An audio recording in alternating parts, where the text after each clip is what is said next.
Bueno, vamos a reiniciar entonces la sesión de la tarde. Me acompaña la doctora y el doctor Gustavo Giraldo. El genetista está online y el objetivo es presentar eh, algunos de los 25 casos que nos enviaron los asistentes y que escogimos porque creemos que vamos a aprender mucho con todos ellos. Vamos a presentar primero que titulamos Valor Predictivo del NIPT. Camacho Montaño trabaja en Bogotá, es profesor y es materno fetal y nos va a presentar entonces este caso pregrabado en 5 minutos que es muy importante para la discusión basado en lo que nos presentó el doctor Otaño. Adelante, doctor Camacho, vamos con la pregrabación.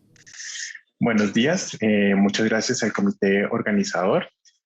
Para la presentación del siguiente caso, queremos esta propuesta de analizar la que es la probabilidad pretest, post-test de cada uno de los métodos diagnósticos que tenemos para el diagnóstico prenatal de trisomía 18. Entonces, este caso hizo parte de una serie de casos de un estudio de investigación que se hizo en conjunto con la Universidad Nacional, para el cual se contó con el comité de ética y el consentimiento informado de cada uno de los pacientes. Entonces, tenemos el caso de una paciente de 30 años, migrante venezolana, que acude a la ecografía de semana 20 sin ningún antecedente médico de relevancia, sin controles prenatales, y encontramos entonces, si hacemos en cuenta que la edad de la madre como primer método diagnóstico de tamizaje para establecer el riesgo de trisomía 18, decimos que esta paciente tenía un riesgo de trisomía 18 de 1 en 10.554. Con esto comenzamos la ecografía. Entonces, acá tenemos los hallazgos de la ecografía, la valoración del sistema nervioso. Lo que llama la atención es un quiste de plejo coroideo, el cual es de unos 7 por 15 milímetros. Vemos que el resto de la valoración es normal, la fosa posterior la encontramos normal, no encontramos una ventriculomegalia, las estructuras de la línea media se encuentran normales. Y cuando empezamos a hacer la biometría, entonces nos damos cuenta que sí tenemos una presencia de un hipotelorismo. Hacemos el perfil facial, identificamos el hueso nasal de una manera adecuada, no encontramos edema prefrontal. Empezamos a hacer entonces los ángulos faciales y nos damos cuenta y hacemos el diagnóstico de una micrognatia. Bien, continuamos con la ecografía y hacemos entonces la medición de la biometría. Entonces medimos todos los huesos, los cuales todos se encuentran dentro de parámetros normales, no encontramos una deformidad en manos o en pies. Y vamos entonces a la valoración del corazón y vamos aquí que nos corre este video. Entonces encontramos que tenemos acá el corazón, una pérdida del offset valvular y tenemos una comunicación interventricular importante. Entonces con esto hacemos el diagnóstico de una canal atrioventricular con una comunicación interventricular perimembranosa importante. Entonces, con esto hacemos que los hallazgos positivos en nuestra ecografía tenemos como una micrognatia, un hipotelorismo, una cardiopatía con un canal auriculoventricular, una comunicación interventricular y un quiste de plejo coroideo. Bien, para el siguiente paso vamos a tomar los datos publicados por Berker en este estudio que hace una serie de casos de 128 pacientes diagnosticados prenatalmente con trisomía 28 y a partir de ellos hemos calculado unos likelihood ratio. Nos damos cuenta que los likelihood ratio para el trisomía 18 son diferentes de los que encontramos en la literatura para trisomía 21. Entonces podemos identificar cómo el quiste de plejo coroideo y la micrognatia nos van a marcar unos riesgos importantes sumado a la cardiopatía. Con esto decimos que haciendo el cálculo para esta paciente en especial, el riesgo que tiene en este momento con la ecografía de tener una trisomía 18 es de 1 en 40. El siguiente paso es entonces la prueba de DNA fetal en sangre materna. Nos vamos al metaanálisis del 2017, sabemos que la sensibilidad es de superior al 98% y la especificidad es también superior al 98% para trisomía 18. Cuando hacemos la prueba no es capaz de determinarnos que hay una trisomía 18 y nos la reportan como negativa. Entonces, en este momento, y lo que queremos aquí mostrar con este caso, es que la interpretación de la probabilidad post-test para trisomía 18 debe realizarse de acuerdo al nomograma de Fagan, en el cual tenemos en cuenta cuál es la probabilidad a priori o probabilidad pretest.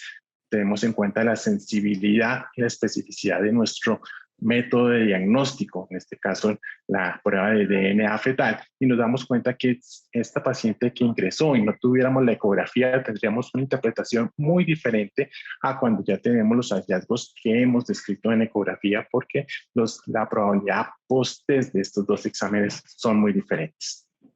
Bien, entonces hacemos el cariotipo y nos encontramos que esta paciente tenía, que este feto tenía una trisomía 18. Entonces, los mensajes que queremos es que las pruebas no invasivas son consideradas unas pruebas de tamización, que debemos interpretarlas de acuerdo a los hallazgos ecográficos, porque esto nos va a cambiar las probabilidades pretest y post de cada prueba. Y bueno, si hacemos, escanean este código QR, van a encontrar aquí todos los artículos de la revisión. Muchas gracias. Andrés, muchísimas gracias por la presentación del caso. Creo que nos presentas un caso que es común y es una paciente que le encuentras hallazgos de una trisomía, pero los pacientes a veces, cuando uno les ofrece, los pacientes deciden hacerse una prueba del DNA.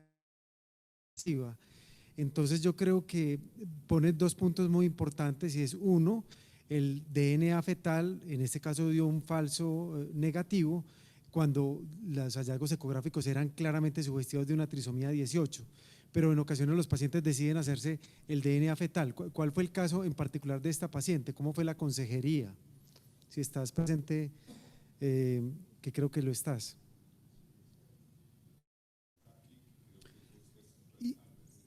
Entonces, de todos modos, sí sería importante puntualizar eso, Catalina, respecto a la prueba del DNA ante los hallazgos de una malformación como tal. Si tú encontraras una malformación como tal, ¿tú qué le ofrecerías a esta paciente de primera entrada? Y Andrés después nos da… Sí. Considero el DNA fetal, como ya lo hemos visto, es otro test de tamizaje, ¿cierto? Entonces, también lo que hemos visto dentro de la probabilidad pretest y de los modelos de implementación, si nosotros ante el ultrasonido, ya sea para trisomía 21, trisomía 18, aplica para cualquiera de las cosas que nosotros queremos buscar, si ante el ultrasonido nosotros tenemos un riesgo realmente de que haya un resultado positivo de una aneuploidía, pues el paso seguido sería un test confirmatorio y no un test de tamizaje, diría yo, que entonces la consejería debería ir dirigida más al test de diagnóstico que a otro de tamizaje. Andrés, ¿qué nos puedes comentar respecto a esto? Sí, no, yo quería traer este caso, es porque cuando uno pide el examen, uno está pensando en la sensibilidad del examen, pero cuando uno recibe el examen, realmente uno está preocupado es por el valor predictivo positivo, ¿sí? Cuando tengo este examen, ¿cuál es la probabilidad de que mi paciente realmente tenga esta enfermedad? Esa es realmente mi preocupación como clínico. Y para eso tengo que mirar cuál es la probabilidad a priori. Y para eso, por eso traemos el nomograma de Fagan, porque nosotros a veces manejamos la probabilidad en la cual está dada por una diferencia a cuando utilizamos el accuracy ratio, que estamos hablando de odds.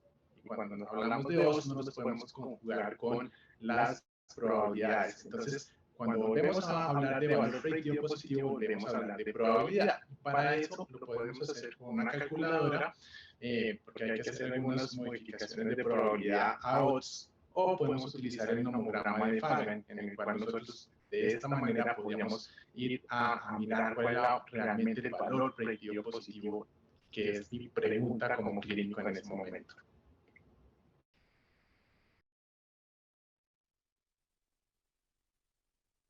Tenemos un aprendizaje, es una prueba diagnóstica, hay que sumarla con los hallazgos ecográficos y probablemente requiere una prueba confirmatoria que es el cariotipo en líquido amniótico o en vellosidad corial.